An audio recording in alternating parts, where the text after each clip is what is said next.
I wonder how prohibitionists would feel if they saw medical marijuana vastly improve the life of someone dear to them. We're supposed to live under a form of government based on representation. If I don't have the right to kick in your door and kidnap you or take your property because you're smoking pot, then how is it that I can logically give that power, give that right to my representative? As long as you're not hurting anybody else. Land of the free. The government has no more right to tell us what to put in our bodies than they have to take our guns or tell us what books we can read. Warning, this film contains cussing, but angry times call for angry words. This movie also contains very brief and infrequent scenes of violence encouraged by the actions of various tyrannical organizations.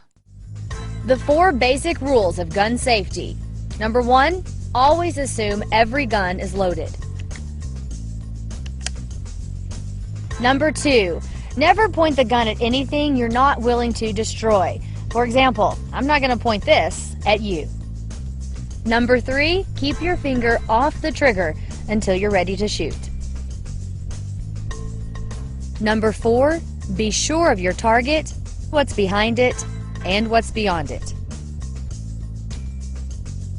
The makers of this film are not attorneys. Nothing said, done, or shown in this film is legal advice. We do not recommend that you ever do anything that is shown, discussed, implied, sung, or rapped about in this film. Except, if you do decide to shoot guns, be sure to receive proper training from a qualified instructor before you shoot, and always observe the rules of gun safety. If you are offended by informative educational media about guns and weed, or if consuming informative educational media about guns and weed is not legal for you in your community, do not watch this film. And you should also immediately move to a hipper community. And don't ever shoot a gun while intoxicated on anything. Nima V, Michael Dean, we ain't got no gang, we ain't got no crew, we ain't got no posse, we got a militia. Right on to Wyoming, we ain't in the house, we in the bunker. We will not disarm, we will not conform, we will not lie down, we'll ride out the storm, we'll steal it. But y'all call it taxes, cheating, some major infractions, playing fast and loose, like the Napolitano Scooch, we're lying, but y'all call it public school, dying, we'll fight for your lunchables, walking with the truth, and you know we got the proof. This armless is immoral, my quarrel is with force, not a squirrel, I'm a man, I'ma make my own course. Government's involuntary, they carry but say we can't. Try to keep us wary, acting like they're the queen, and fuck that. This ain't no hive mind, boy, it's high time that being a politician was seen as a high crime, and selling whatever you wanna sell should be just fine. Trading, making both folks happy, I'm rapping so I can sell the truth. Nobody's bulletproof, so you better keep your get intact. Owning that gun's not at all violent, in fact more violence comes from the so-called social contract. That shit's so whack, like letting a man steal half your snack, you're getting jacked. If I want a bowl pack, gotta smoke a whole pack, only I control that, so tell the state to hold back. Governments bring only danger, they got drones, crews and rangers, but I'm so hard, bitch, I carry two in the chamber. We will not disarm, we will not conform, we will not lie down, we'll ride out the storm, we'll steal it, but y'all call it taxes, cheating, some major infractions, playing fast and loose, like the Napolitano Scooch, we're lying, but y'all call it public school, dying, we'll fight for your lunchables, walking with the truth, and you know we got the proof. Yeah. Freedom's one piece, it's both guns, weed, and anything you feel you need, just as long as you don't take it, steal it, or fake it. You know I'm Persian, but no frontin'. If this was the 300, I'd be starting for the Spartans, and I'd fight till I'm departing. If you wanna steal my stuff, go ahead and do your fucking worst. I no longer need my bullets, so I'll give them to you first. Hi, I'm Susan. I'm a 64-year-old grandmother and a retired RN and many, many, many other things. I have never used marijuana, but as a nurse, I am intrigued by the documented and clinical medical uses of it, and don't feel that there's any legitimate reason to prohibit that or any other medication. They have to blur me on this because I'm a VA patient, and because it's still federally illegal, marijuana is, I have to protect my identity. Otherwise, if I'm positively identified, I lose all my federal benefits that I earned with my own blood. I was injured while serving in the Marine Corps in an incident with a helicopter and have had to use medical marijuana as a means of pain medication and to be able to sleep and function, period, because I've been left with no alternative from the people that are supposed to care for us, the Veterans Affairs. This is my girlfriend right here. We've been together for 3 years now, and we were both diagnosed at the same time. I've had 6 surgeries so far, and supposedly got about 4 or 5 more to go. I did go through a neglected surgery where they basically butchered me, not once but twice, and medically screwed me for the rest of my life. For me, for having MS, it's just severe body pain, aches, Oxycontin, all that stuff it doesn't even give me bad side effects, it just doesn't even work. There's nothing I have ever found until I started using medical marijuana where it's just like relief. The war on drugs is a war on people. It's a war on your daughters, your sons, your neighbors, your friends. It's a war on freedom and a war on those who would defend your freedom. The medical marijuana, though, I've used that mostly because I've got issues with my back, a bunch of ruptured discs in my back. My left leg's partially paralyzed.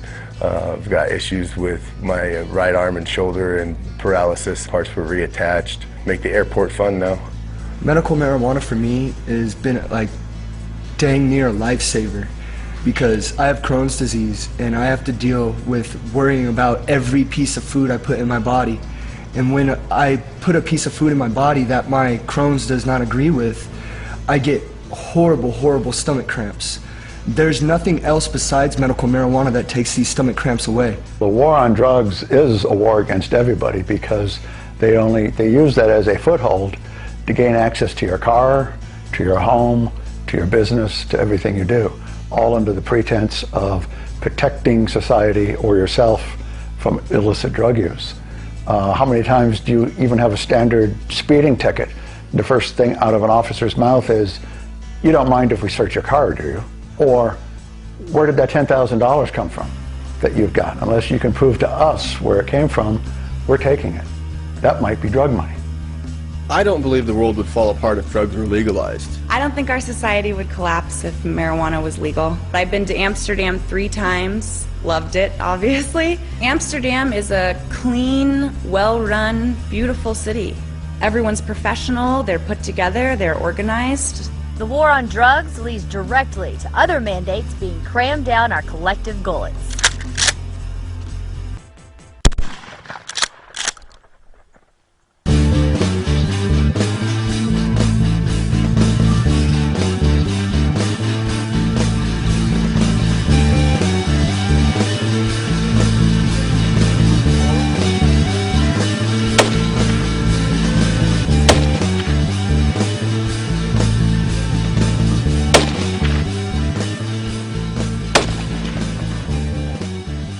In the case of England's disarmament, the general populace was convinced that if they just gave up these few rights, which they were led to believe were simply relics of a bygone age, that they would be safer and free from intrusion. In consequence, violent crime levels have skyrocketed in the United Kingdom.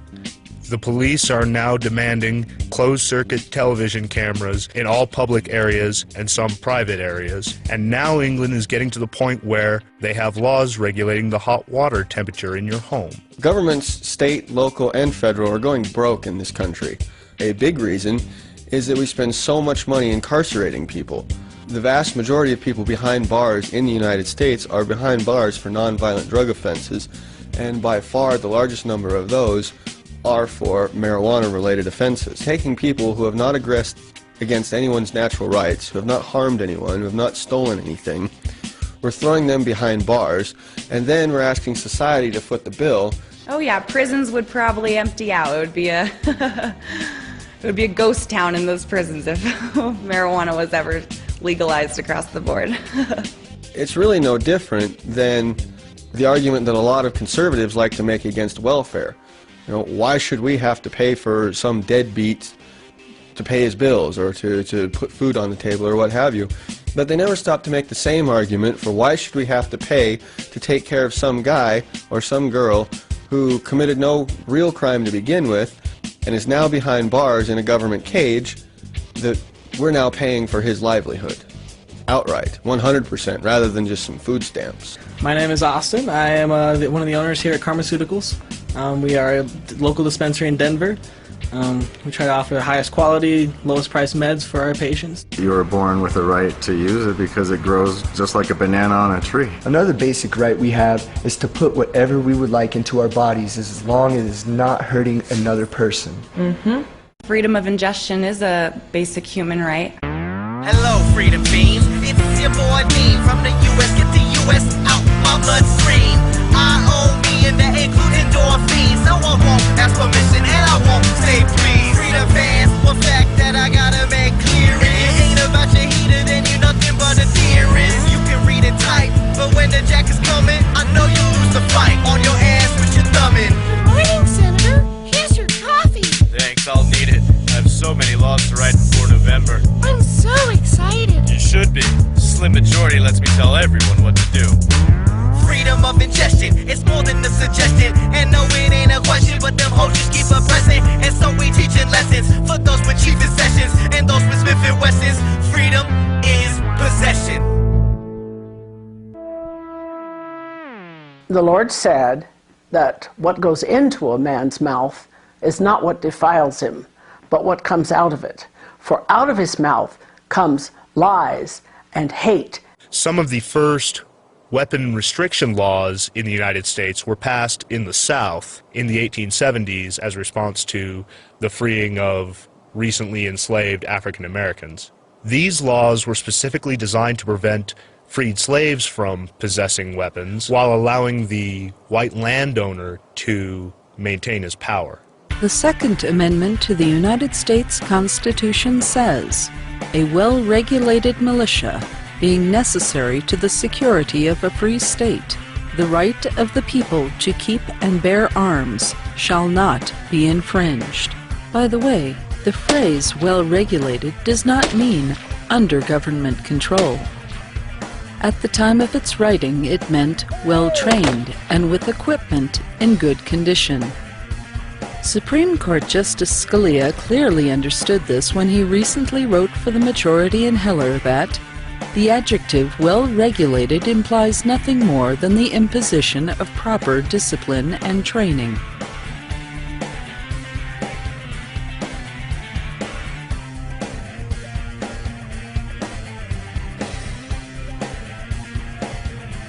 The Second Amendment says you got to keep you and your get intact. To me, the Second Amendment means we always have an insurance policy. The Second Amendment is a guarantor of our right to say no. And if you pick up any dictionary, the word no does not mean some or with the exception of or except as provided for by law. It means no. And any parent with kids knows that what part of no don't you understand? Apparently, there's a part of no that our government does not understand. Governments are like pushy parents. Do you want pushy parents? I'm not a gun enthusiast. I'm not a hunter. I'm not a member of the NRA. But there's one thing that guns mean to me, and they represent freedom. Slaves and conquered peoples are not allowed to own guns. And I will never be in that group. And I don't want any other American to ever be in that group.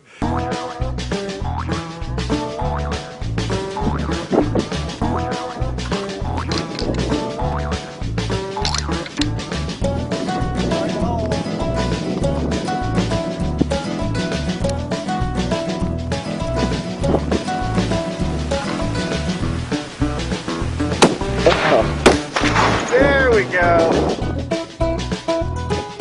That worked.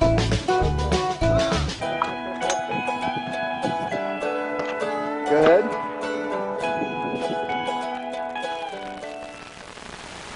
The only people who want to disarm you and take away those things which you wish to own are those who want to be your masters.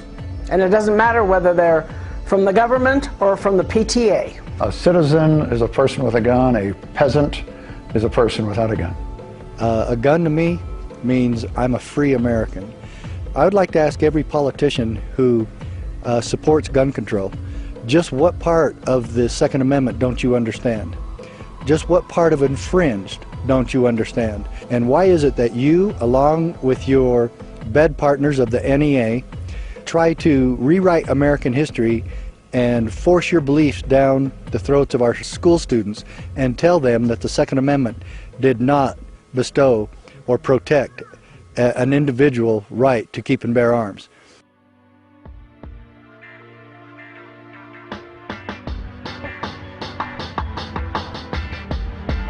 Teachers' unions have become a bad thing because they support the status quo of the slave camps, of the indoctrination centers. Germany, the party in power at the time, the National Socialist Party, passed a law requiring all Jews to register their weapons.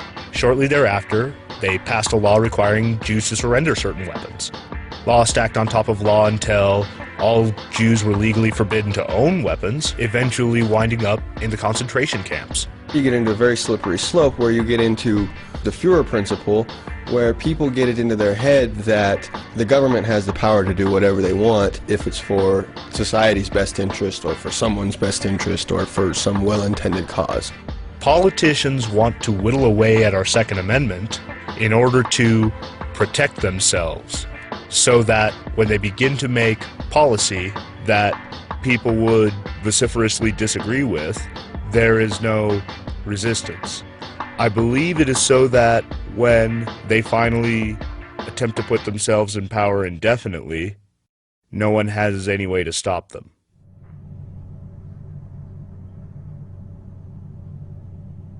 All right, thanks for coming back for the second part of this class. Again, my name's Timothy, and I'm from the government, and I'm here to help you. We are now going to assume that I'm going to be the bad guy charging at you, and I need you to take the defensive role we went over. Are you ready? Yep. Good job. What do you think about guns and people being able to have guns? I think that people have the right to protect themselves. In Cambodia in 1975, Pol Pot restricted private ownership of weapons en route to the Khmer Rouge killing grounds. Joseph Stalin in the Soviet Union tried the same approach, restricted weapons possession for private folk, and shipped millions off to the Gulag. Anybody in authority wants to disarm honest people because they see themselves as being the person, the power, the person of all-knowing, that they want to impose their values on everybody else. They feel it's a threat to their authority if honest people are allowed to carry a weapon for self-defense. Could never happen in America? What about New Orleans? Hurricane Katrina aftermath, 2005, when the mayor, Ray Nagin, declared, "No one will be allowed to be armed. We are going to take all the guns." Shouldn't the aftermath of a natural disaster be the exact moment at which people need their weapons? They want to be the ones with the guns. They don't want us to have the guns. Guns for protection. Novel concept, America. I got news for you. There's only one thing you need to keep yourself safe. It's called a rape whistle. And I got them in my store. Only police can hear them. I would ask people who say that their right to feel safe trumps my right to bear arms, would you not rather have the freedom to walk in any public place at any time that you desired? These criminal gangs literally shooting it out in the streets, shooting up civilians, killing everyone, anyone in sight, just to make sure that they maintained a hold on their territorial monopoly. Sheriff Richard Mack, former sheriff of Graham County, Arizona, retired now. I was an undercover narcotics officer, and I was a drug warrior. And fighting in the drug war actually taught me that the drug war is nothing but a farce. A monopolist or a cartel, they've got a rather sweet deal, and it's not based on actually providing goods or services. It's based on their monopoly, and anytime someone wants to enter the market and try to break their monopoly, they have an incentive to stop that. And in the black market, the way that manifests is through violence. Smoking weed is not an immoral act, but since it's illegal to get it, have it, and use it, People end up having to hang out with criminals. In the past, procuring medicine was a nightmare for me. You never knew what you were getting. It was usually just garbage. And they get treated like criminals. Legalize weed, and the entire criminal aspect goes away. Welcome to Pharmaceuticals, man. Give you a little verbal tour here. Over in the back corner there, we carry our Dixie elixirs. We have medicated sodas, grape, strawberry, orange. We also carry all, as you can see in front of us, all of our edibles. We have gummies, lollipops, hard candies, chocolates, cookies, crispy treats, and then the big shebang. We got 55 strains of medical marijuana at any one time. Drug cartels don't run liquor stores. If drugs were legalized tomorrow, drug lords would be out of a job. The decisive vote of the 36th state against prohibition is happy news for the grain raisers of the United States and for many others throughout the land. With an eye on December 5th, work is being rushed in distilleries and bottling works. Thousands are being called back to work in plants of allied industries. At least 500,000 new jobs are predicted as the result of repeal. From keg and barrel factories, perhaps the most closely allied line, immediate benefits from repeal extend into almost every line of business and commerce. However, everyone's not waiting until December 15th. The lid is off in many places, with the downfall of prohibition being celebrated in real old-time hilarity. Yes, and by the renewal of old acquaintances. Hotels and nightclubs report a real pre-war spirit among those revelers. Marijuana was outlawed in the U.S. in the 1930s from a combination of greed, fear, and racism. Alcohol prohibition had been tried and failed, so the nanny state do-gooders needed another crusade. Rumors were spread that blacks and Mexicans were trying to get white children hooked, even though marijuana is not addictive. A newspaper in 1934 reported, "Marijuana influences Negroes to look at white people in the eyes, step on white men's shadows, and look at a white woman twice." Billionaire newspaper owner William Randolph Hearst was heavily invested in paper production from trees and did not want to have hemp paper compete with his empire. Hearst used his newspapers as a bully pulpit, publishing prevarication like, "Marijuana is a shortcut to the insane asylum. Smoke marijuana cigarettes for a month and what once was your brain will be nothing but a storehouse of horrid specters. Hashish makes a murderer who kills for the love of killing out of the mildest-mannered man who ever laughed at the idea that any habit could ever get him." A Montana paper reported, "When some beet-field peon takes a few traces of this stuff, he thinks he has just been elected president of Mexico, so he starts out to execute all his political enemies." Henry J. Anslinger, a careerist Fedgoon and buddy of Hearst, basically became America's first drug czar by spinning tales like, "Most marijuana smokers in the U.S. are Negroes, Hispanics, Filipinos, and entertainers. Their satanic music, jazz and swing, result from marijuana use. This marijuana causes white women to seek sexual relations with Negroes, entertainers, and any others." The DuPont Chemical Company considered hemp a threat to their new patent, nylon, and also considered this plant that they could not patent, a plant that people could grow at home for free, a possible competitor to their pharmaceuticals. William Randolph Hearst and the DuPonts goaded their buddies in Congress to effectively outlaw pot with a Marijuana Tax Act in 1937. This was a bill that no one read and was passed in one very long, lie-filled session. The only resistance came from a congressman who wanted more information before voting because he didn't know what marijuana was. Most drug laws in the U.S. and our entire current war on drugs spring from the single day of big business hijacking Congress. Today, many cops who enforce pot laws do so only because it provides them with cushy jobs, good benefits, and a chance to push people around. And not many citizens know how marijuana became illegal. They just think, the government knows best. Pot must be bad, or it wouldn't be illegal. Uh-oh! There'll be no more scenes such as this. Barrel after barrel of prize whiskeys destroyed by government agents. It's going to be a cold winter for the barrel busters.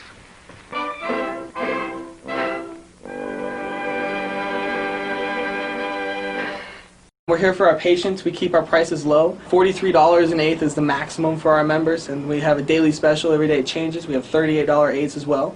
Thomas Jefferson wrote in the Declaration of Independence of the concept of inalienable rights to life, liberty, and property.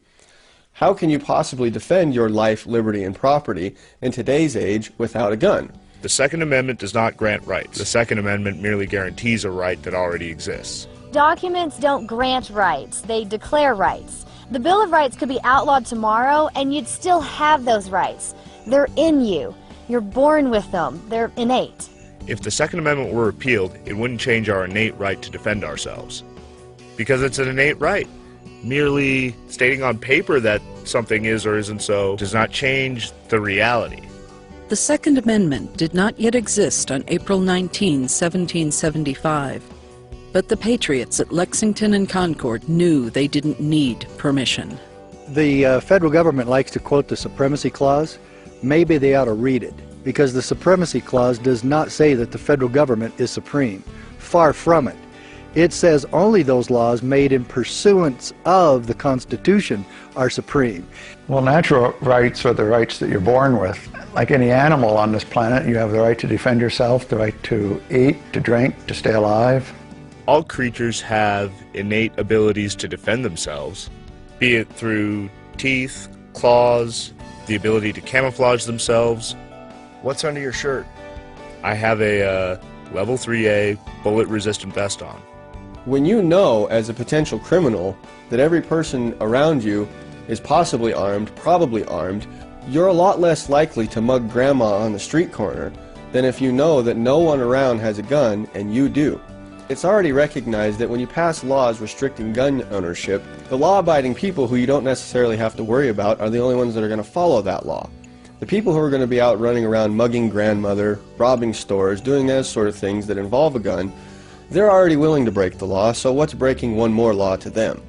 Article 1, Section 7 of the Wyoming State Constitution says that, quote, absolute, arbitrary power over the lives, liberty, and property of free men exists nowhere in a republic, not even in the largest majority, unquote.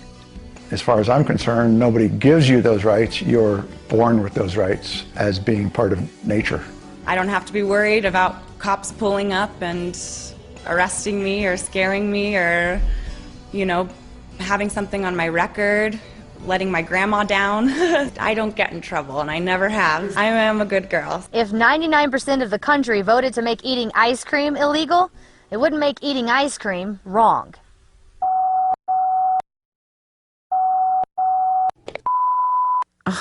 Machine. Gertie, it's Hetty. Hi, hun. I was wondering, is your son home from college yet? This chemo, it's just making me sick, and that stuff he got me last time really helped, and, you know, I could sleep, I could eat. I need some help here, and I'm really hoping that you're there soon, and he's there, and would you call me, please, hun? I'm just beside myself.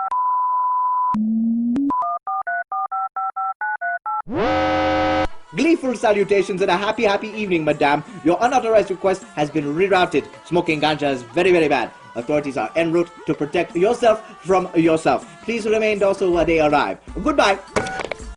If my mom's friend is ailing from something and she calls me up 2,000 miles away and says, do you know of anything that can help? And the answer I have right now is write your congressman. A crime proper has been often defined as a debt in which one party had no say over the terms. If I steal your wallet, that means that technically I owe you the contents of your wallet, but you didn't have any say over us making that agreement. I just took your stuff. If I assault you, then I've caused you harm. I owe you compensation. You didn't have any say over that. If I sit in my living room and smoke a joint, I'm not causing any harm to any other person. I'm not causing any harm to anyone else's property. So then from there, where does the debt come in? Who do I owe in compensation for having smoked that joint? Whereas again, if I steal your stuff, if I assault you, if I violate your privacy, then I've aggressed against someone's natural rights. We should never consider ourselves doing something good for our community and that we're actually serving people because we warehouse people with drug problems in these prisons. We don't even keep drugs out of them. They say the definition of insanity is trying the same thing over and over and expecting different results. This is certainly the case with the United States and its continued war on drugs. Prohibition hasn't made people quit smoking pot any more than a total gun ban would make a free man hang his head in shame and voluntarily turn all his hardware in to the federal smelter. Hello, police. Good morning this evening, my friend. This is Jody Patel. What can I do to you? I went to the gun show and I bought this old gun and it's got the shoulder thing that goes up. So there's these men here now and they've got guns and they're trying to break in and they shot my dog, they're trying to take my things, and they stomped on my kittens! They're from the government and they are there to help you, sir. Goodbye. The people that we've elected into these offices to run this thing have, I think, turned our country into more of a police state than anything. A lot of people in this country worry about us heading towards socialism. I think we're closer to communism now. The way the laws are changing, they're heading that direction. And, that's not what I served for. The 10th Amendment to the United States Constitution says, "The powers not delegated to the United States by the Constitution, nor prohibited by it to the states, are reserved to the states respectively, or to the people." What the federal government would have us ignore is that the 10th Amendment secures all rights not expressly granted to the federal government to the states and people at large. Nanny laws and taxation are enforced at the point of a gun because that's really the only recourse the government has. Let's say you don't pay your property taxes on your home. The government will send people to your house to try to collect on those taxes. If you tell those people you're not paying your taxes, they send other people that are armed. And you tell those people to go away, they point guns at your head. If you still resist, they have been known to shoot you. Generally, the use of the gun is enough to intimidate someone into putting their hands behind their back, in which they put handcuffs on you and take you to jail and then take your property. I never understood why some people hate cops and hate guns, but demand the government enforce peaceful, utopian agendas when the government enforces those agendas with cops who have guns. The federal government would have us forget that our Constitution expressly limits what they can do. Our Constitution tells the government what it is allowed to do. Statists on both sides always think we're about 3 laws from perfection. Nanny staters are nanny staters, whether they've got their left boot or their right boot on your neck. One of the problems with having Democrats in power is that they're in love with this idea of civil liberties, but they don't understand that you can't have civil liberties without economic liberties. And vice versa, the Republicans are in love with their version of economic liberty, but they don't understand that you cannot have economic liberty without civil liberties. That they're really two halves of the same concept or two sides of the same coin. People who support one section of our Bill of Rights while ignoring the rest are hypocrites, because the Bill of Rights is not something that you can pick and choose from at will. Rights support each other. The war on drugs fuels the war on guns. Look how the government wanted to disarm honest citizens in the U.S. by trying to reinstate the scary black rifle ban to help the war on drugs in Mexico.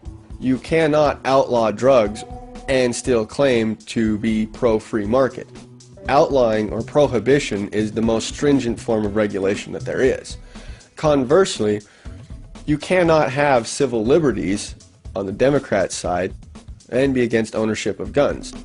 How is one to possibly defend their civil liberties if they don't have the weaponry and the means to do so? Our right to free speech allows us to protest when other rights are threatened. Our right to bear arms allows us physical defense of those rights. Our right to trial by jury allows us to be heard by our peers rather than silenced by a government. And the war on guns fuels the war on drugs.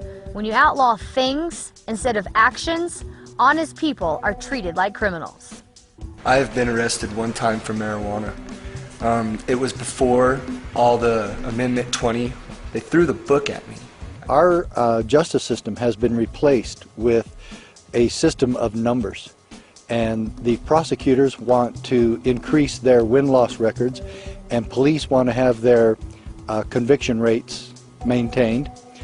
And it's all at the expense of the justice system in general. it's at the expense of the people. Numerous parties that benefit from the war on drugs. There are the distributors of drugs who enjoy artificially large profits that are not based on real market mechanisms. They're based on risk premiums. Also, you have prison workers unions. They have a very large lobbying presence, especially in Washington, D.C. and at various state legislatures.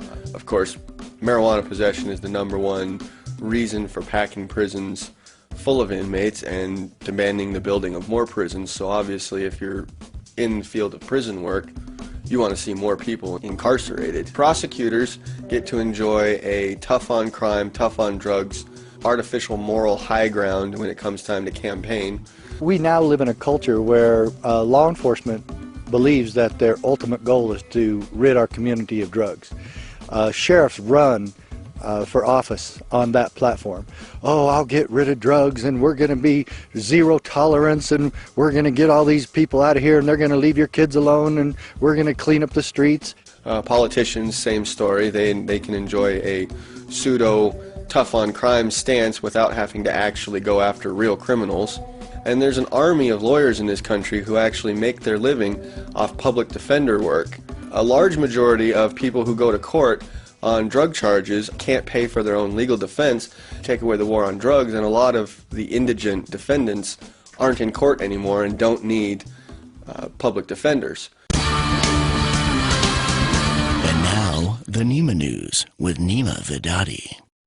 And now for your daily dose of nanny statism in our daily segment, Tyranny Today. Tyranny Today. Today, a SWAT team in Maryland threw third grader Bobby Wareham to the ground and arrested the young boy for possessing a toy soldier holding a toy gun in clear violation of his school's zero tolerance policy. And in related news, a Michigan man was sentenced to 2 years in federal prison on gun charges. Rod Simmons says his legal semi-automatic AR-15 rifle malfunctioned at a public range and fired 2 shots on 1 trigger pull.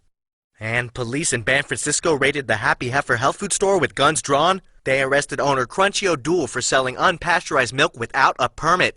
Nima News reporter Nima Vedadi now joins us live from the scene. Nima? Well, Nima, San Francisco officials say they're cracking down hard on all unlicensed commerce. If you do not have the proper 47 forms filled out in octuplicate, then they could be coming for you. Today, small business owner Crunchy O'Doul found out the hard way. Ah, sweet milk, Mother Nature's lifeblood, pure nectar. I almost don't want to sell you, so precious, so life-giving. But I suppose I must. He won't get you! On your knees, you dirty hippie! Jesus. On your knees! What's the problem, officer? You don't have a license to sell that milk! Give me the milk! I'll train you. Give me the once. milk! Oh, come on, man. We're from the government and we're here to help you! It's unpasteurized! Cuff him! Don't make me shoot this hippie! Can I get fucked up on this milk? Is everyone gone? Here, put a gun in his hand. Say he's resisting. Nanny laws and taxation are always enforced at the barrel of the gun. It is generally the job of the politicians and the political class to make sure that citizens don't see that, they don't understand that.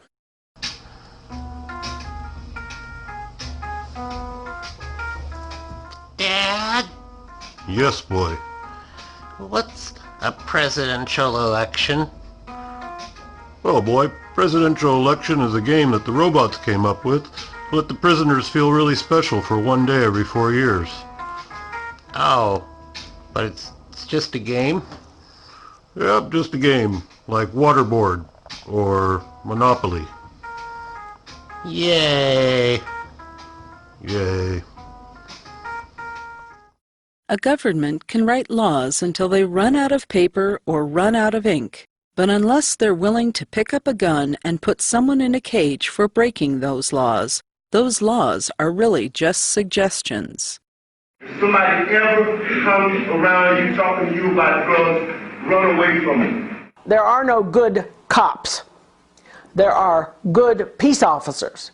There are men and women who honestly understand self-ownership and honestly understand the necessity for people to be responsible for themselves. And see, this is an unloaded gun. This is a Glock 40. Okay, I'm the only one in this room professional enough that I know of to carry this Glock 40. I'm the only. Unfortunately, they are few and far between. The rest of them are cops who have bought into the false assumption that they are some sort of a special breed and have special privileges and are immune from the laws of non-aggression.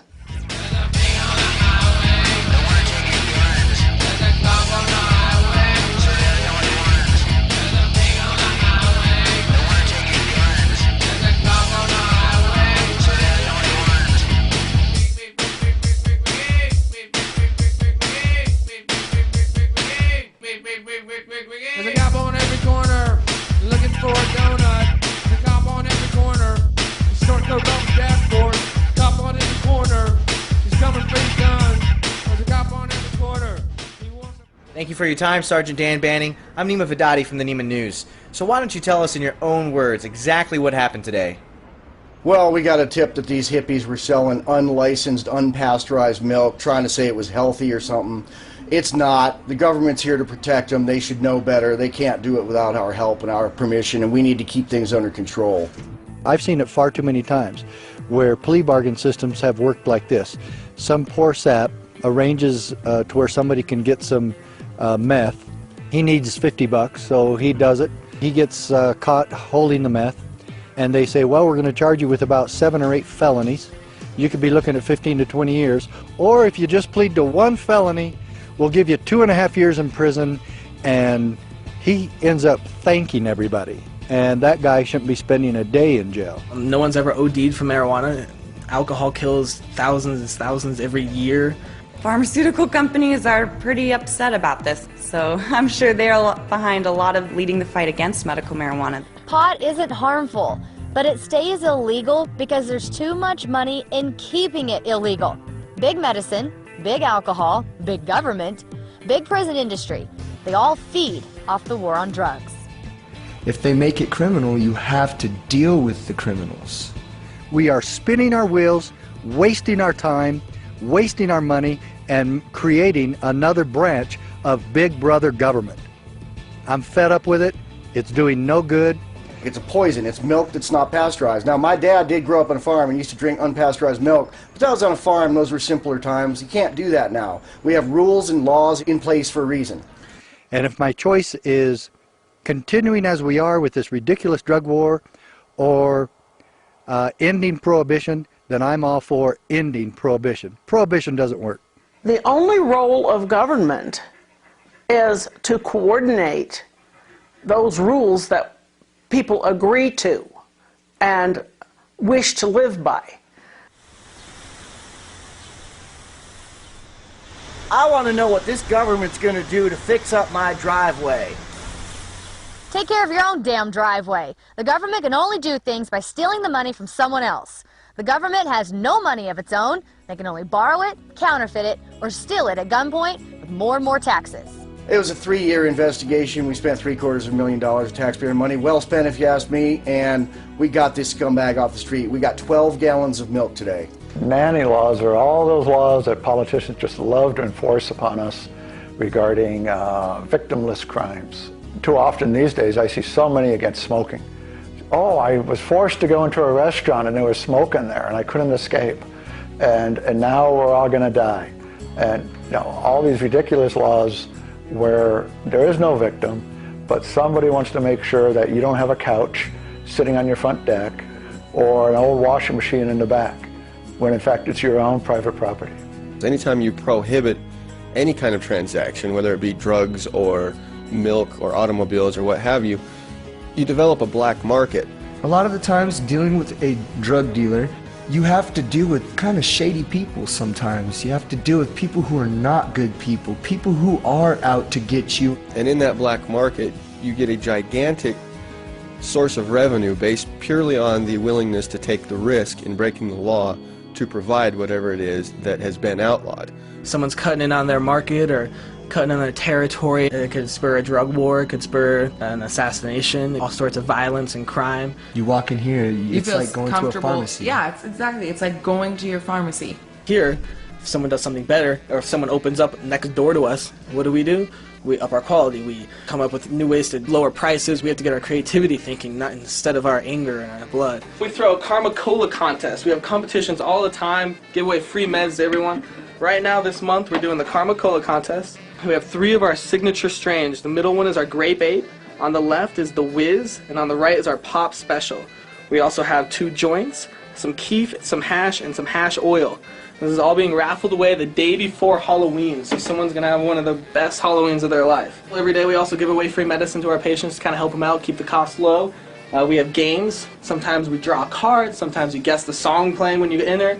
We also have Free Gram Friday, Free T-shirt Friday. When you're dealing with a drug dealer, they are not giving you the true deal. When you have black markets, you don't have any kind of legal recourse through the court system for incidents of fraud or bad business practices. They are not giving you the quantity for the price or the quality you've paid for.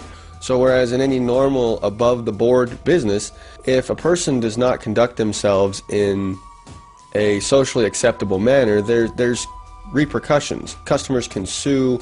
In the black market, you don't have those recourse. The only recourse is violence.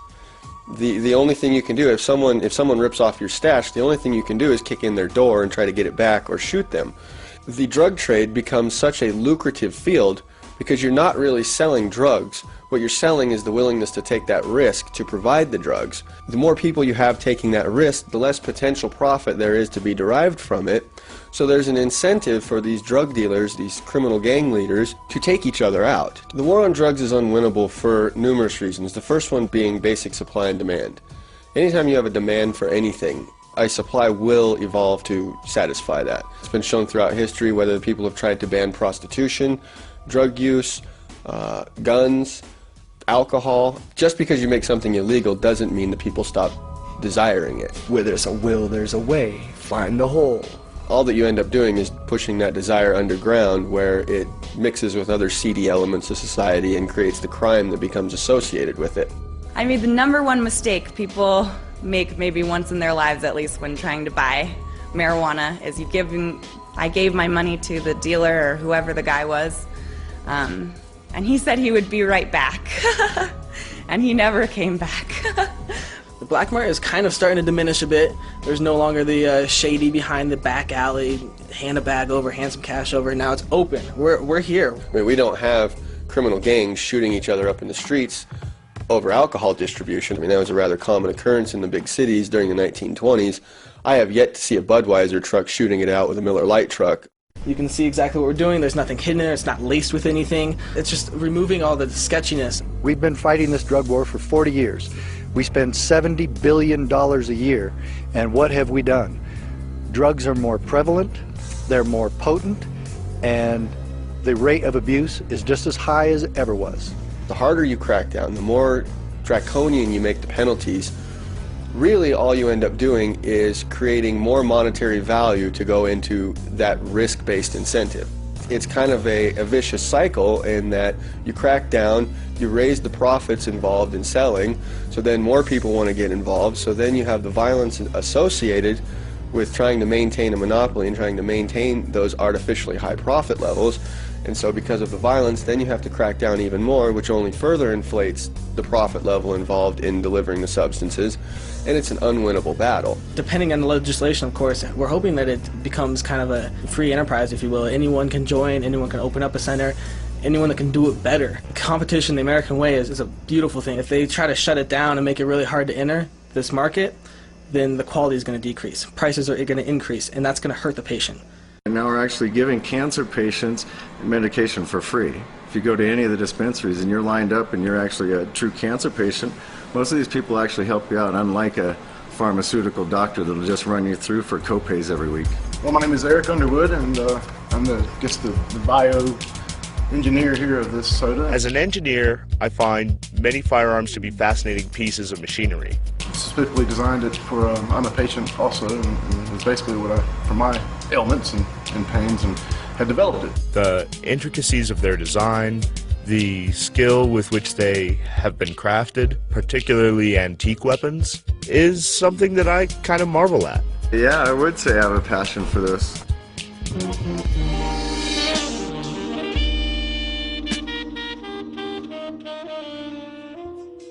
Hard drugs are no different than guns or marijuana or anything else.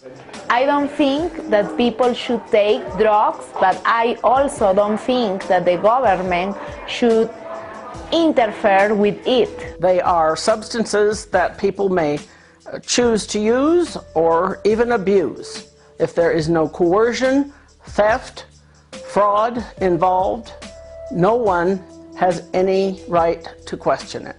Should race cars be outlawed? How about boxing, skydiving, camping in bear country? Those things are like drugs, voluntarily doing something dangerous and exhilarating for kicks. At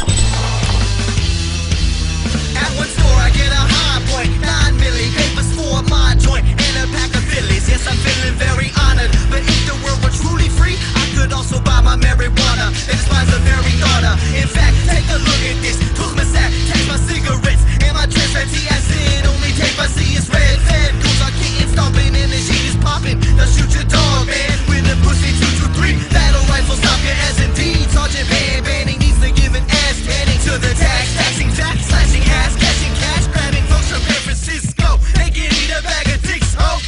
California, uber honest, dictating from the palace. Got way bigger problems, yeah. Banning's more constant. When the Schumer hits the fan, I'll be surviving with my band. With more AK ammo than all Afghanistan. Banning should be banned. Sexual planning should be banned. We're fed up with the man. This whole system is a sham. Banning should be banned. Sexual planning should be banned. We're fed up with the man. This whole system is a sham.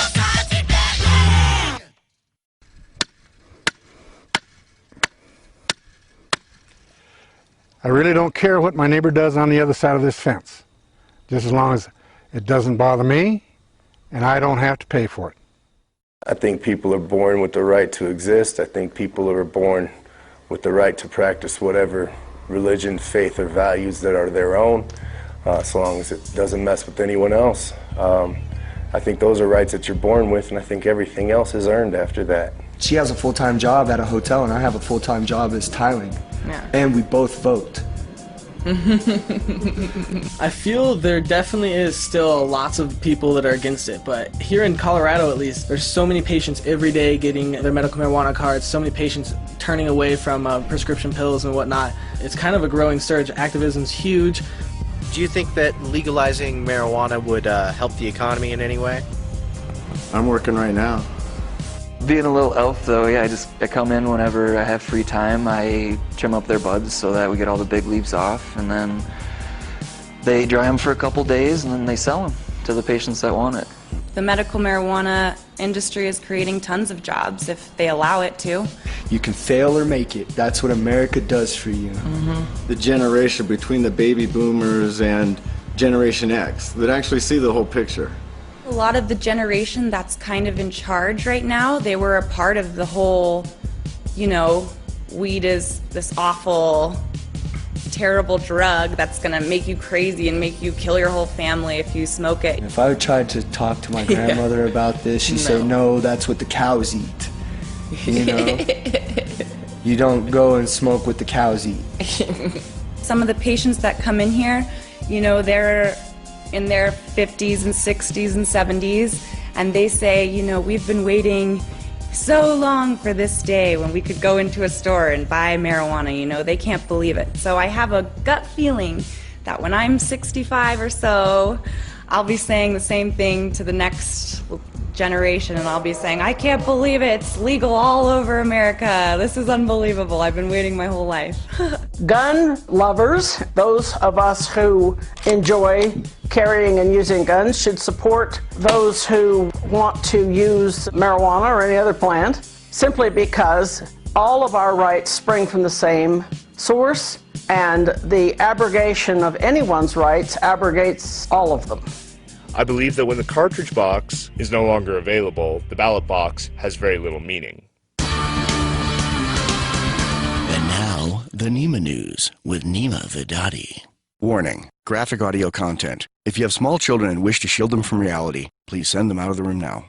We do apologize, but we are now interrupting your regularly scheduled broadcast for breaking news. Just hours ago, 6 drug police were eaten by bears while raiding a marijuana farm near Yellowstone National Park in the tiny town of Closed for Winter, Montana.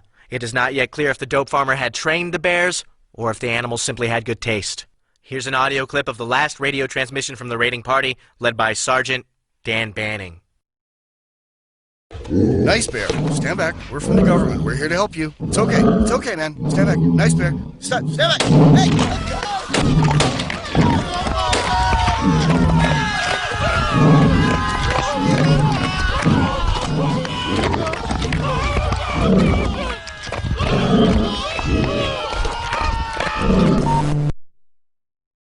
Chilling. And in other news today, public schools received their lowest academic ratings ever, so Congress rushed back for an emergency session to give schools even more money. The vote was 434 yeas to 1 nay. I don't believe the war on drugs is winnable whatsoever. They've been fighting this for years, spending, hundreds of billions of dollars, infringing our liberties, our privacy, and what has it brought us? Not one step closer. I was out on the streets. I lived in the drug culture. I was very successful in buying drugs from criminals or drug dealers. And if there's anything I learned is that these people are just like you and me. They're good people. They've got some habits that need addressing. The government will never win the war on drugs, primarily because they don't want to. Even if we did want to stop all drug use, I don't believe it can be possibly done. The war on drugs serves as an excuse for unbelievable amounts of coercion, theft, murder, and control. And since control is their primary purpose in life, they have no interest in winning the war, because that would mean the end of it, and they would lose all of their advantage. Sergeant Dan Banning, tribute to a fallen hero. Daniel Dan Banning was born just after the turbulent 60s to a middle-class family in the sleepy suburb of Oak Park, Illinois. He once said, "My only regret was not being born sooner. Man, I would love to bash some hippie heads for the mayor of Chicago." Even as a child, he loved rules and regulations. He became school bathroom monitor at 10 and reported keggers to authorities in high school.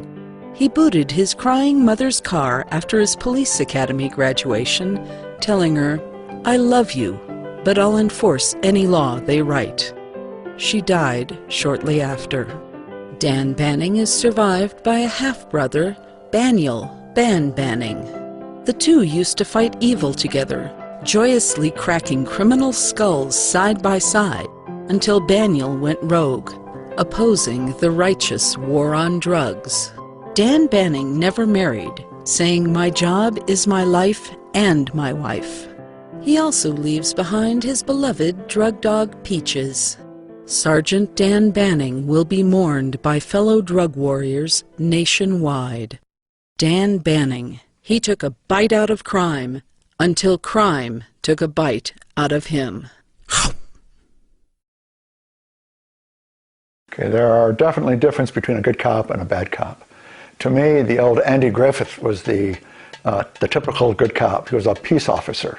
Nowadays, too often, we have law enforcement officers who are only concerned with enforcing the law as it is on the books, regardless of what makes sense or any common judgment regarding the situation. Most cops are good. Most cops are my friend. There are a few bad ones. How do you answer people who say, "Oh, it might make you want to kill your neighbors or do all sorts of bad things"? Prove it. I haven't seen that yet. You haven't killed your neighbors yet? No, I haven't killed the neighbors over marijuana, not at all.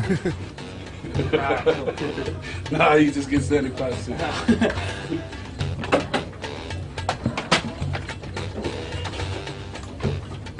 Like a receipt? Sure, why not?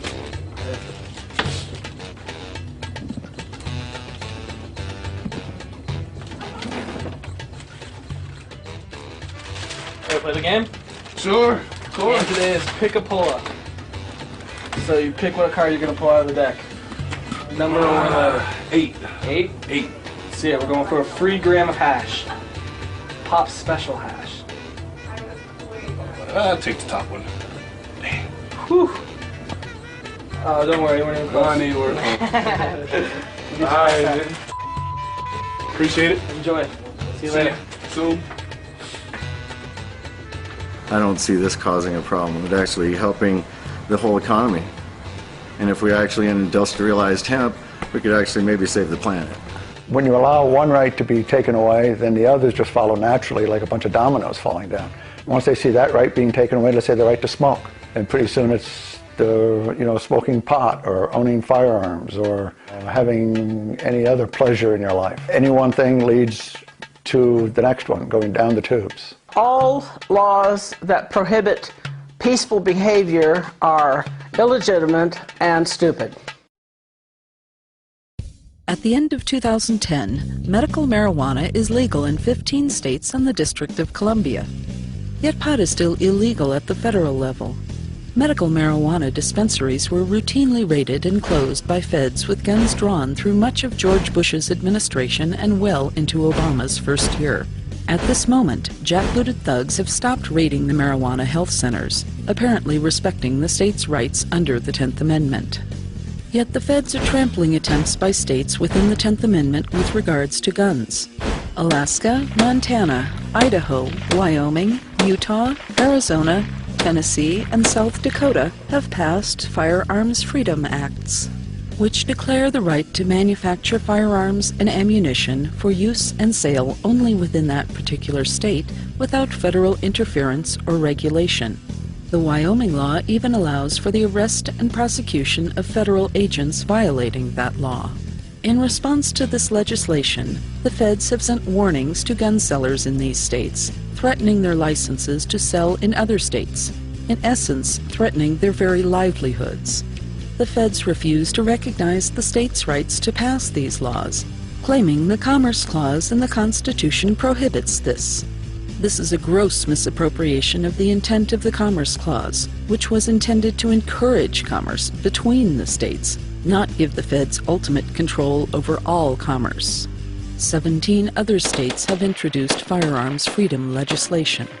Many U.S. states recognize concealed carry weapons permits from other states, but only 3 states, Montana, Michigan, and Rhode Island, recognize medical marijuana permits from other states. So if a patient drives from Colorado to Montana, she would not legally be permitted to possess her medicine while passing through Wyoming. If she travels a lot for business, she'd either have to go without medical marijuana for extended periods of time, or put herself in constant risk by attempting to take her medicine with her. In Alaska, Arizona, and Vermont, a permit is not required to carry a concealed gun. In Wyoming, Colorado, Arizona, Montana, and 33 other states, concealed carry gun permits are shall issue. Any mentally sound, non-felon adult can get one, yet a small amount of marijuana is a serious crime in some of these states, and most have no provision for medical marijuana, even if you're dying a painful death of cancer. These government permission slips for guns and pot also cost money. This randomly applied tax violates several sections of the Constitution. A concealed carry permit is nearly impossible to get in Los Angeles or San Francisco, unless you're a judge or a movie star. Yet there, medical marijuana cards are practically shall issue. Just about any adult who wants one can get one, but possession of a gun in public without a permit is a serious felony. You can walk around Wyoming with a loaded gun on your hip without a permit, but they'll throw you in prison for a year or more for a few grams of pot. In California, possession of a small amount of pot is a misdemeanor, or even the equivalent of a simple traffic ticket. In November 2010, a ballot initiative to legalize all pot possession for personal use failed in California. The vote was 53.9% against. Before the vote, Los Angeles County Sheriff Lee Baca said he'd continue to bust people for marijuana possession, even if pot had become legal at the state level. Obama-appointed Attorney General Eric Holder had the same plan, acting under pressure from the President of Mexico. Cartouche for tampon. But if you walk around San Francisco or Los Angeles with a gun on your hip, you'd likely end up with cops or even SWAT throwing you to the ground, putting a gun to your head, and taking you to prison. These issues are further confused by the fact that private firearm ownership is legal nationwide. The right to keep and bear arms is clearly protected by the Second Amendment. While we believe that freedom of ingestion is a basic human right, at this time it is not clearly stated in the law. The overreach of the feds is invasive, harmful, and applied in a seemingly random way. The capriciousness of various states in allowing or denying firearm freedoms is confusing and puts good folks at risk. Furthermore, none of this protects anyone from anything and only ruins the lives of honest people. The feds seem to resent the Constitution, feel it gets in their way. Their continued failure to recognize individual freedoms will turn our country into a bleak and unlivable police state. And all states need to recognize their citizens' natural rights if America is to keep from sliding into a totalitarian hell.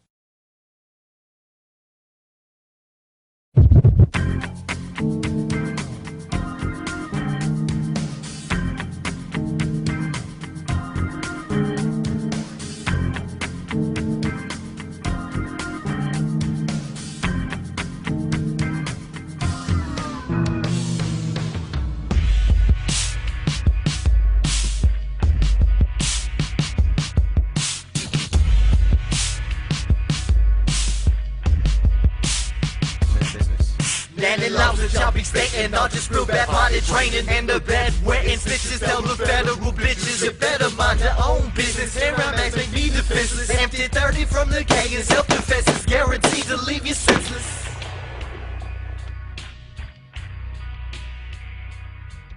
Private versions of the FDA, the SEC, and all of the alphabet soup government agencies would evolve. You can see this already with things like Consumer Reports. Consumer Reports goes out and tests products and says these are the safe products, these are the products that have defects, these are the products that you should stay away from.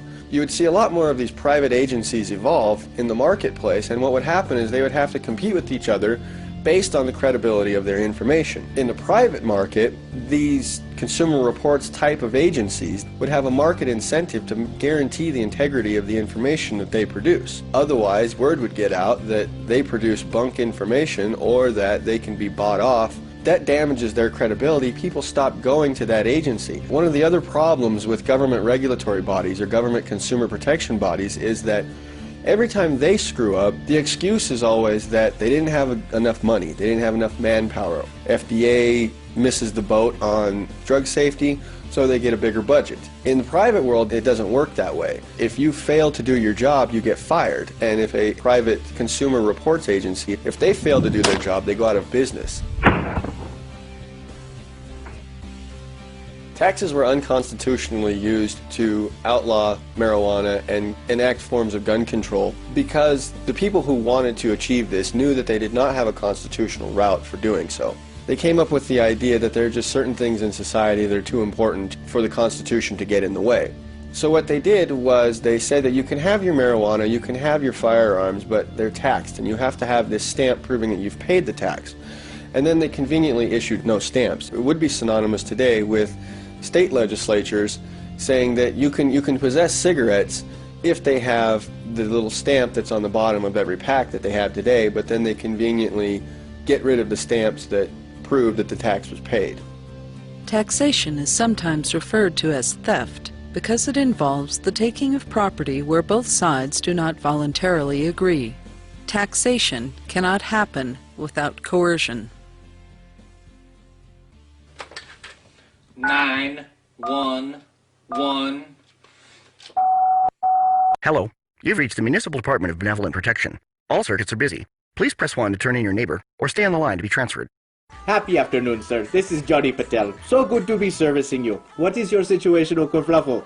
How can't you help me? I need somebody to help me right fucking now. They're trying to take my health food store. They're trying to take everything I'm worth. All I do is help people. All I do is make people healthy. I give people crystals. And some organization like ERS or some shit is trying to fucking take this all away from me. My money, my livelihood, everything. You gotta help. You gotta send somebody over here. RoboCop, the CSI dudes, anybody! Just pay your taxes. Goodbye. When I buy something from a provider, that provider is voluntarily agreeing to give me whatever I'm buying from them, and I'm voluntarily agreeing to relinquish my money in exchange for what they're giving me. When it comes to taxation, that voluntary exchange does not exist. The government decides that you will pay X amount of dollars for X service. Would you call it feather a tax collector like they did in days of old? Would you call it feather a tax collector for breaking in and stealing all your gold? However, this doesn't involve a bargaining process between the government and the person being taxed. It's just the government saying so. I have seen the partners of the company have to spend a lot of money paying the state tons of money just to stay open, basically. Taxation is essentially taking property from you. It doesn't matter that they're promising to provide a service. It would still be theft if I knocked on your door and promised to protect you from vandals and then demanded money for it. The mafia does this and it's called a protection racket.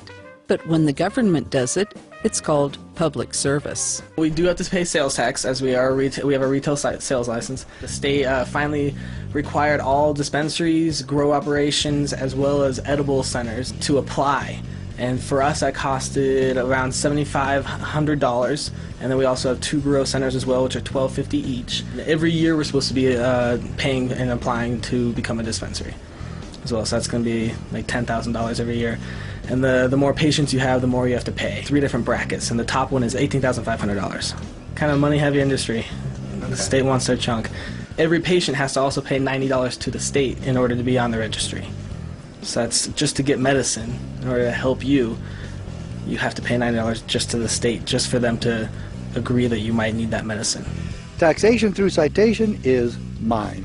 And I made it up a long time ago, because a long time ago I got sick and tired of the taxation that is being dished out by our patrol officers all across this country. You highway patrol officers that sit there and write 15, 20, 25 tickets a day, you're doing nothing but being a tax collector. That's a tax on the people. It is ridiculous. It's a violation of the 8th Amendment. And you, sir, you, Mr. Peace Officer, you swore an oath to uphold and defend the United States Constitution.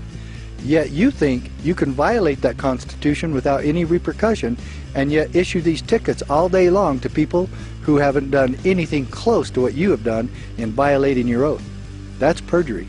No, I don't mind the government checking my emails on the interwebs, tapping my phone and whatnot. I mean, they're just keeping me safe from drug dealers, terrorists.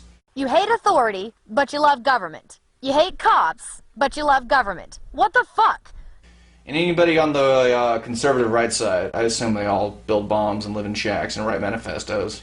Democrats want to melt your guns. Republicans want to burn your books. Democrats want to take away your internet and your pot. Republicans want to take away your dildos and your pot. Of course we need the government. Without them, how else would we have electricity, or running water, or air to breathe? Or, I mean, how else would we solve forcibly the injustices of the world? We'd solve the problems with the opposite of force, with free thought, with free markets, and free men. But.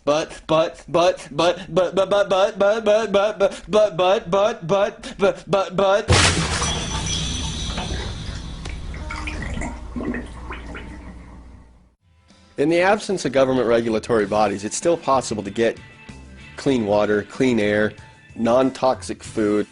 I mean, human beings received these things, they found these things for thousands of years before the FDA came along. Had I had to keep taking the narcotics that they kept prescribing me over and over again, I wouldn't be able to function. I wouldn't be able to talk to you right now, because right now I would think there were 6 of you standing in front of me. If the government was not involved in their regulatory business, there would be a lot more competition in the marketplace. Take the FDA, for example.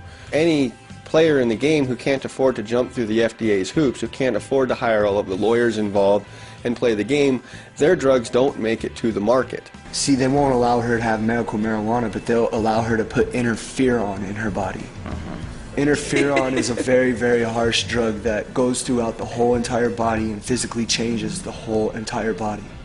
Whereas without those, consumers would be much more informed. They wouldn't be relying on an FDA seal of approval, which means they wouldn't be buying dangerous drugs like Vioxx that ended up causing serious health problems, but was considered acceptable because it had the FDA's seal of approval, so people thought it was okay.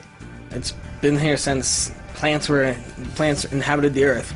Vicodin, that's human created, that's chemically created, that's not natural. Putting a pill in, you don't know what's in it. Here you can open up a jar, you can sniff it, you can smell it, you can touch it, you can look at it, you know exactly what you're getting.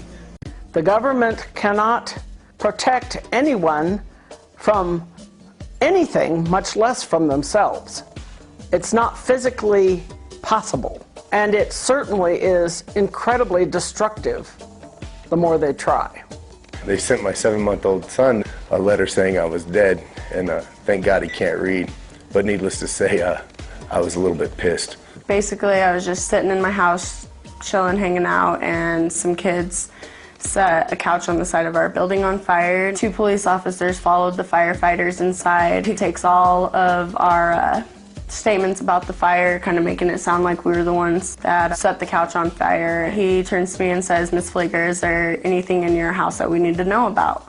Didn't know any of my rights, so I was just honest with him, and I was like, "Well, yeah, there is." And then he asked if we had any weed, and I said, "Yeah, probably just personal amounts." So I went in the room and I was giving him all our bongs and everything, and from there he basically was just like, "I need you to turn around and put your hands behind your back," and he was like, "I have enough here to charge you with felonies, but since you were cooperative and stuff, I'm gonna drop it down to 2 misdemeanors." Like he's, you know, cutting me a break, pushed me up against the car, and I was just in my freaking shorts and my pajamas and my slippers. He had the handcuffs on me so tight that my fingers starting to turn purple, and I didn't have hardly any circulation left in my hands by the time we got to the jailhouse. My grandma and my uncle are judging me for it, and I mean, I have grandparents all over that have read it in the newspapers and plastering my face all over the news and, you know, making it seem like I'm just some kind of big old drug dealer, and I just like to sit in my house and chill and smoke pot. How can you tell a good law from a bad law? Since laws dictate action and are backed by action, it's the same as telling a good act from a bad act. Any action is bad if it forces anyone to do anything. Any action is good if everyone involved is involved voluntarily.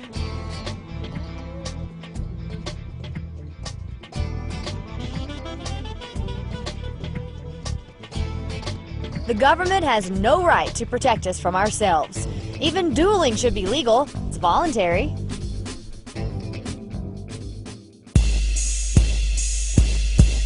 Regulations are some fake laws. Instead of they killing all the real crimes, the flipping dimes will get you real time.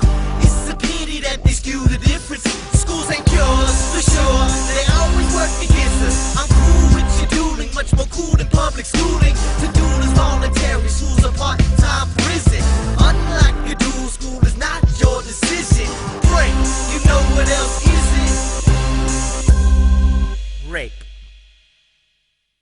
Public schools are the ultimate tool of the politicians and the do-gooders to take control of our children's lives and souls and bodies. They are slavery factories. Well, public schools, which I call government schools, are bad in the fact that they teach the doctrine of the day. You know, whatever people feel that whatever values they should impose on others, that's what they're teaching.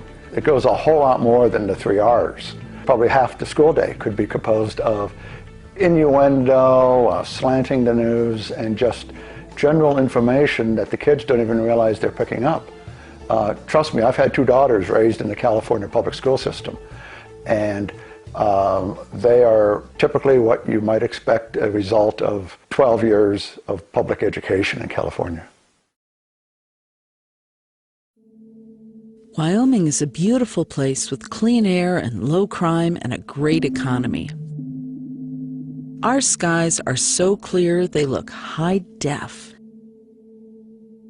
Why should we listen to demands on how to live our lives in any way from people who live in San Francisco, Los Angeles, Boston, New York, Chicago, and Washington, D.C.?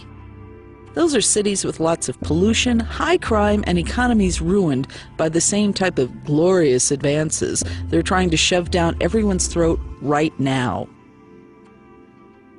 Same with the feds. Washington, D.C. has no right to tell me what to do with a gun in Casper, Wyoming. There's no connection. My guns can't reach there from here. I'll never go there. My guns will never go there. There's no commonality of interest. They are there. I'm here.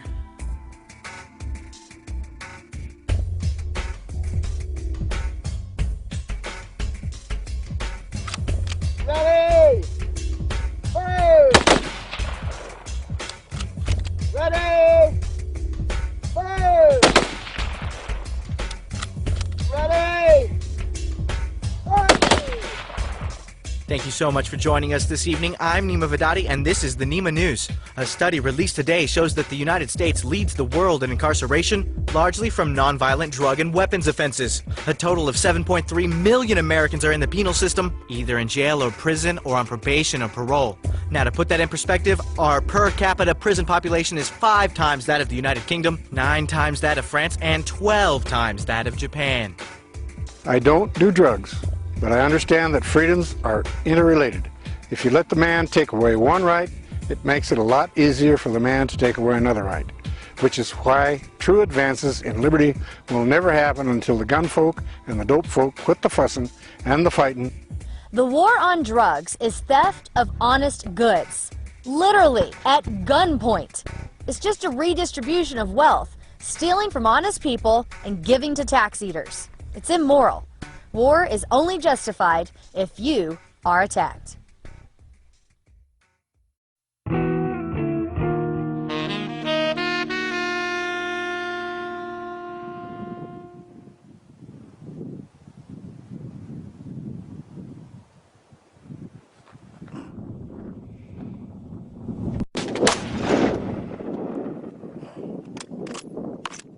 Property is anything that one has acquired without coercion, without theft, without fraud. It makes no difference what it is, guns or marijuana or anything else that one acquires without harming another person is rationally legal property.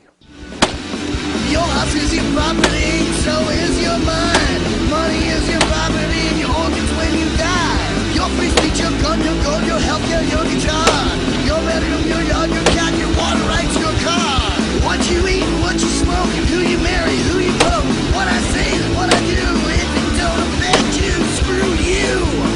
It's all my property, screw you. It's all my property. Get off! Get off! Get off my property! Women should arm themselves for the same reason that men arm themselves, to protect their life, their property, and to help protect each other.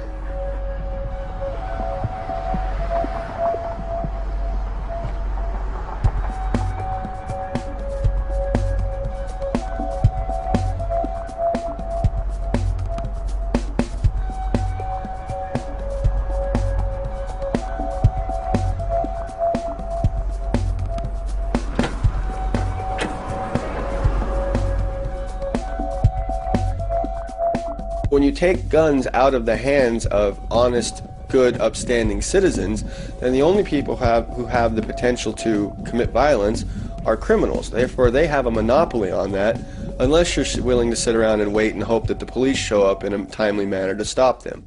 When seconds count, the police are only minutes away. All aggression is violence, but not all violence is necessarily aggression. If a person comes after me with a weapon or without a weapon and intends to do me harm, they've already initiated aggression against me, which is violence. However, if I stand my ground and use violence in return, I'm not initiating aggression. I'm not aggressing against them. I'm acting purely in self-defense. And I think that that's one of the concepts that a lot of the so-called gun grabbers don't understand. They don't differentiate between the use of a gun for self-defense and the use of a gun for aggression. Aggression is always immoral. It's always immoral to aggress against someone else. Most of the bad peace officers don't call themselves peace officers. They call themselves officers of the state, or in other words, they're part of the police state. And they think that their job is to write as many tickets as they can, to make as many arrests as they can, and a true peace officer is there to protect people, not just make arrests. There should be no distinction between government men and citizens. If we're all equal, then we should all have equal access to protection. If we're going to get our country back, if we're going to get American constitutional liberty back, the states, the counties and cities, working with their people, again remembering that we the people are the power source in this country for all political power. My gun is a Glock Model 22. It's a 40 caliber, semi-automatic. Can you see it? I'll remove it from its holster. It normally doesn't leave. It normally does not leave its holster under any condition. There it is right there. I'd like to check your finger off the trigger. Never goes on it. It stays in the holster when I'm out in public. I've been carrying this weapon in the open for 7 years now. Not once has it ever come out of its holster in public. George Mason said that the militia was the people. So the reference to the militia in the Second Amendment is just talking about the people, because the people are the militia. And George Mason also said that to disarm the people is the best and most effectual way to enslave them. And so those of you who would enslave us in this country, Charles Schumer and Dianne Feinstein and Harry Reid and Nancy Pelosi and Barack Obama and all of the czars in his administration, I challenge you to, for once in your careers and life, support American idealism and support what America was based on. You are leading us away from American ideals. The difference between good laws and bad laws? Well, there's only one good law, and that is the law of non-aggression. All other laws that are good must proceed from that. I sued the Clinton administration and lived to tell about it. One thing that it says in there is that the states and the counties and the political subdivisions of the state are just as supreme as the federal government. And who said that? The United States Supreme Court. And if you look at the strength and the power of the 10th Amendment and state sovereignty, it was never intended by our Constitution to create another tyrannical government worse than the one that we separated from in the Revolutionary War. And so, no, the states did not create the federal government to be our master or our supreme being. They can quote that supremacy clause all they want. It'd be nice if they quote it instead of just saying that it gives them supreme power, because it doesn't appear that any of them have ever read it.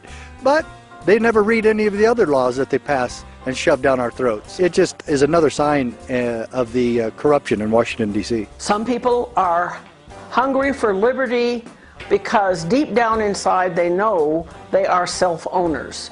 Unfortunately, a lot of people don't understand that and have even been conditioned no longer to feel that. Why should they?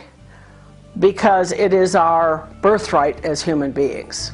Well, the difference between illegal and immoral is I don't need a law to tell me what is immoral. Inherently, you know right from wrong. Illegal is something imposed on you by the government as to what they think is right and wrong.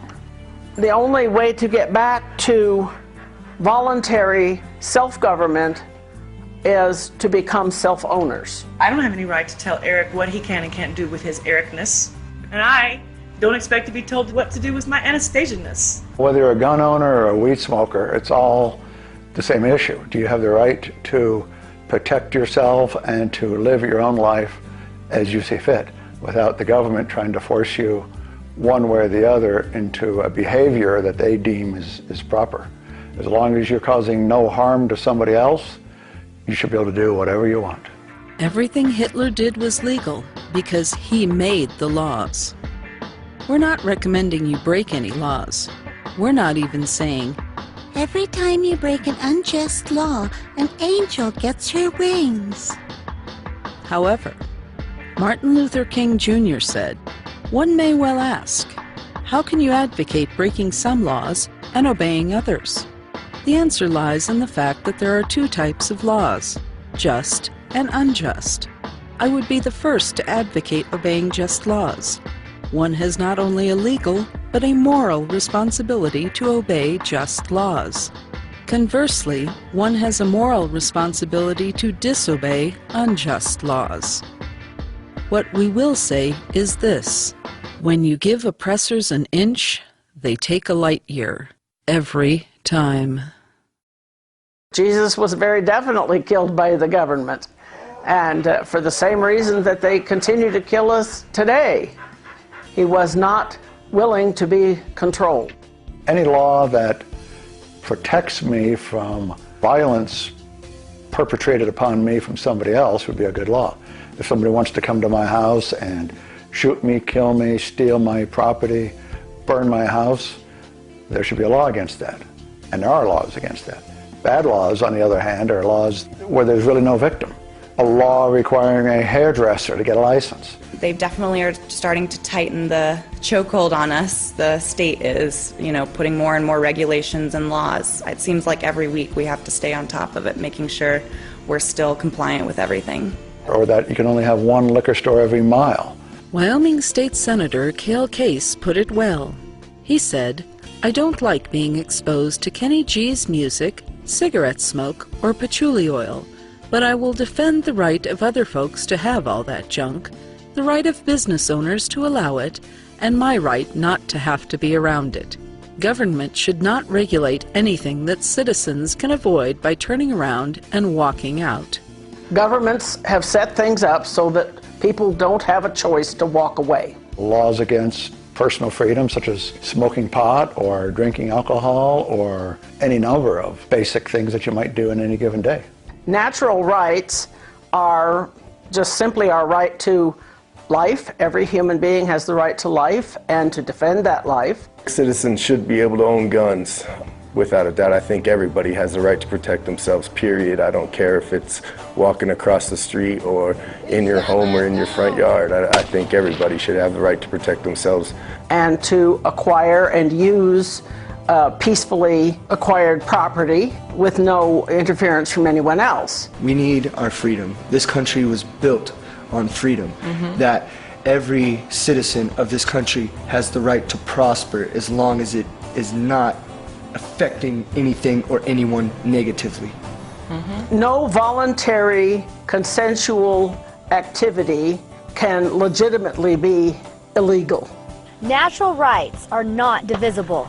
The Bill of Rights is not a Chinese takeout menu where we can have one from column A, one from column B, and eliminate column C. We cannot allow anyone to pick or choose our rights for us. The Bill of Rights is one single declaration with 10 sections. When we allow so-called authorities or politicians to take away or abrogate a right, we become their slaves. We have abdicated ownership of our own bodies and lives. And it doesn't make any difference at all whether that's guns or marijuana or automobiles or our marriages. The Bill of Rights and all natural rights are all or none. Violence isn't necessarily a bad thing if it's used in self-defense. It's never immoral to stand your ground and defend yourself, your life, your liberty, your property, or that of another person who is suffering from the aggression of another. Aggression involves committing a crime against the natural rights of another person. Self-defense, even including violence, involves defending one's natural rights to life, liberty, and property. 30 years ago, I was sleeping and heard an argument outside and looked out the window to see someone who was trying to break into my car. I went to the closet and retrieved my shotgun and went to the door and opened it and shouted at him to go away, to get away from my car. He started toward me. I leveled the shotgun at him as he came toward me, and he was threatening me and said that he would kill me. When I said, stop, I'll shoot. And he said, "Oh, you won't shoot me." And then I did.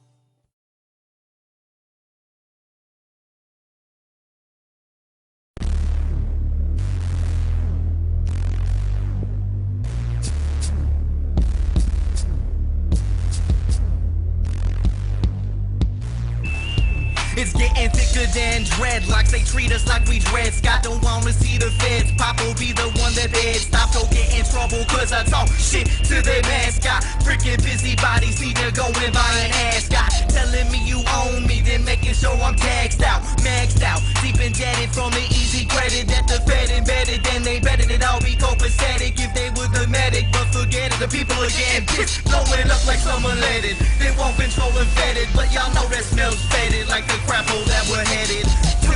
If they don't let me do me and you do you, and all the guns in the government won't amount to a 22 if they keep on stomping on amendment number 2. And we don't even need you. Take your welfare and your brainwashing free school, and y'all are so see-through, easy to see you is see-through. Nobody owns me, y'all haters don't, I own me, so back the fuck off. Nobody owns me, no, y'all haters don't, I own me, so back the fuck off. I make my own rules, take my own dues. You ain't in my shoes, no, you ain't get to choose. I ain't pay you dues, I pay them for myself. Don't expect shit from me, and I ain't need your help. In case you didn't know, this song is for the parasites, the feeders that bleed us and treat us like they're the handed with the dice. No utopian paradise do we have from any planet. World too complex for any man to comprehend. All the supply and again all the demand. When the few control the view, their mistakes are multiplied. The decision should be ours, like our bodies. Let's take back our lives. Only a slave if you submit, and y'all know I got some fight. And this ain't racist, it's for blacks, whites, and Asians, Middle Eastern people, Latino, and everyone that wants to be free. So believe and let it slide. If you're emo, I never sign no social contract. I'm about to have to repo myself for my health and my wealth. Put your bills back on the shelf. Capitol Hill can go to hell. We should put them punks in jail. We could live our lives ourselves. Nobody owns me, y'all haters don't, I own me, so back the fuck off. Nobody owns me, no, y'all haters don't, I own me, so back the fuck off. I make my own rules, take my own tools. You ain't in my shoes, no, you ain't get to choose. I ain't pay you dues, I pay them for myself. Don't expect shit from me, and I ain't need your help.